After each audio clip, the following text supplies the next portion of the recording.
ప్రతి ఉదయం దేవుని వాగ్దానం అనే కార్యక్రమానికి ప్రేమతో మిమ్మల్ని ఆహ్వానిస్తుంటున్నాను.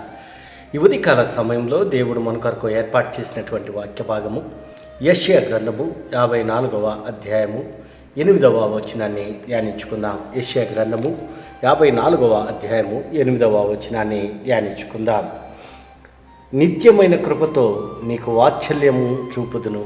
క్రీస్తునందు ప్రియమైన దేవుని బిడ్డలారా, ఈ ఉదయకాల సమయంలో పరిశుద్ధాత్మ దేవుడు మనకిస్తున్నటువంటి వాగ్దానము నిత్యమైన కృపతో నీకు వాత్సల్యము చూపుదును. ఈ యొక్క వాగ్దానాన్ని దేవుడు మనకును మన కుటుంబాలకును ఆశీర్వాదకరంగాను దీవెనకరంగాను మార్చనుగాక. ఈ యొక్క మాటల్లోని ఆత్మీయ సత్యాలను ఆత్మీయ అర్థాలను మనం గమనించినట్లయితే ప్రవక్త అయినటువంటి యెషయా ఈ యొక్క గ్రంథాన్ని రచిస్తూ మరి పరిశుద్ధాత్మ దేవుడు ప్రవక్త ద్వారా ఇశ్రాయేలు యొక్క ప్రజలను ఉద్దేశించి ఈ యొక్క మాటలను మాట్లాడుతూ ఉంటున్నాడు. నిత్యమైన కృపతో నీకు వాత్సల్యము చూపెదను. ఆయన కృప నిత్యమైనటువంటిది. దేవుని యొక్క కృప శాశ్వతమైనటువంటిదిగా ఉంటున్నది. అందుకే దేవుని యొక్క వాక్యంలో మనం చూస్తుంటున్నాము, శాశ్వతమైనటువంటి ప్రేమతో నేను నిన్ను ప్రేమించుచున్నాను, విడువక నీ ఎడల కృప చూపుచున్నాను అని దేవుడు వాగ్దానం చేస్తున్నాడు. ఇశ్రాయేలు యొక్క ప్రజల పట్ల దేవునికి ఉన్న ఉద్దేశాలు, దేవునికి ఉన్నటువంటి తలంపులు ఎంతో విలువైనవిగా ఉంటున్నాయి. దానికి కారణము పితరులతో చేసినటువంటి వాగ్దానాన్ని బట్టి, ప్రమాణాన్ని బట్టి ఇశ్రాయేలు యొక్క ప్రజలను దేవుడు ఎంతగానో దీవిస్తూ ఉంటున్నాడు, ఎంతగానో ప్రేమిస్తూ ఉంటున్నాడు. దారి తప్పి తిరుగుతూ ఉంటున్నా కూడా దేవునికి దూరంగా జీవిస్తూ ఉన్నప్పటికీ కూడా దేవుడు ఇశ్రాయేలు ప్రజల పట్ల కరుణ చూపుతూ ఉంటున్నాడు. ఎందుకనగా ఆయన కరుణా సంపన్నుడుగా ఉంటున్నాడు, ఆయన కరుణామయుడుగా ఉంటున్నాడు, ఆయన ప్రేమామయుడుగా ఉంటున్నాడు. ఆయన ప్రేమకు అంతము లేదు. ఆయన ప్రేమ శాశ్వతమైనటువంటి ప్రేమ. మరి దేవుని పైన తిరుగుబాటు చేసినప్పటికీ, దేవుణ్ణి విసర్జించినప్పటికీ దేవుడు వారి పట్ల ప్రేమ చూపుతూ ఉంటున్నాడు. ఎంత ప్రేమమయడం మనము అర్థం చేసుకోవాలి.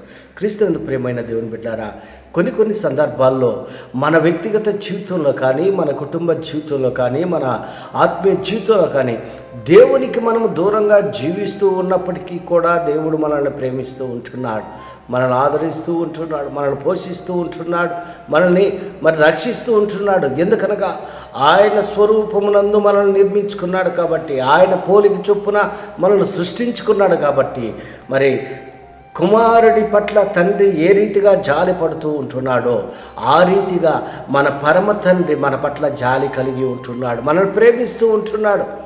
ఎవరైనా కూడా కుమారుల్ని ద్వేషించేటువంటి తండ్రులు లేరు ఈ లోకంలో. మరి కుమారులను శిక్షించేటువంటి తండ్రులు లేరు. అయినా మనల్ని పరమ తండ్రిగా ఉంటూ మనల్ని శిక్షించకుండా ప్రేమిస్తూ ఆదరిస్తూ నడిపిస్తూ పోషిస్తూ రక్షిస్తున్నటువంటి పరమ దేవుడుగా ఆయన ఉంటున్నాడు. అంత మాత్రమే కాదు, అనేక విషయాలను ఇక్కడ ప్రస్తావిస్తూ ఉంటున్నాడు. నిమిషం మాత్రము నేను నిన్ను విసర్జించి యెహోవా నిన్ను పిలుచున్నాడు. ఇశ్రాయేలు ప్రజలను ఆయన పిలుస్తూ ఉంటున్నాడు. ఎందుకనగా వారు దేవునికి దూరంగా జీవిస్తూ ఉంటున్నారు, వారు దేవుని విసర్జించి ఉంటున్నారు. అయితే ఆయన పిలుస్తూ ఉంటున్నాడు, పిలిచి ఒక వాగ్దానాన్ని ఇస్తూ ఉంటున్నాడు. నిమిషం మాత్రమే నేను నిన్ను విసర్జించి తిని. దేవుని యొక్క కోపము నిమిషం మాత్రమే, కానీ ఆయన దయ ఆయుష్కాలం అంతా ఉంటుందని దేవుని యొక్క వాక్యంలో మనం చూస్తుంటున్నాం. ఇశ్రాయేలు యొక్క ప్రజలను తిరిగి రండని దేవుడు పిలుస్తూ ఉంటున్నాడు, ప్రవక్త ద్వారా మాట్లాడుతూ ఉంటున్నాడు. క్రీస్తునందు ప్రేమని దేవుని బిడ్డలారా, ఈ ఉదయకాల సమయంలో ఈ మాటలు వింటున్న నీవు నేను కూడా ఒకవేళ దేవునికి దూరంగా నువ్వు జీవిస్తూ ఉన్నట్లయితే దేవుడు పరిశుద్ధాత్మ దేవుడు నిన్ను నన్ను పిలుస్తూ ఉంటున్నాడు. ఆ పిలవటమే కాదు, కానీ ఒక వాగ్దానాన్ని ఇస్తూ ఉంటున్నాడు. నిత్యమైనటువంటి కృపతో నీకు వాత్సల్యము చూపెదను. నేను నిన్ను ప్రేమిస్తూ ఉంటున్నాను, శాశ్వతమైనటువంటి ప్రేమతో నిన్ను ప్రేమిస్తుంటున్నాను. కాబట్టి దేవుడు ఇస్తున్నటువంటి ఈ యొక్క ఆహ్వానాన్ని, ఈ యొక్క వాగ్దానాన్ని మన జీవితాలకు అన్వయించుకొని, మన కుటుంబాలకు అన్వయించుకొని, ఈ వాగ్దానం ప్రకారము ఆయన సన్నిధిలో చేరి ఆయన్ని స్తుతించేటువంటి వారిగా నీవు నేను ఉండాలని ఈ కొద్ది మాటల ద్వారా నేను హెచ్చరిక చేస్తుంటాను. దేవుడి యొక్క మాటలను మరెక్కువగా మీకును మీ కుటుంబాలకును ఆశీర్వాదకరంగాను దీవెనకరంగాను దేవుడు మార్చిన గాక. ఆమెన్.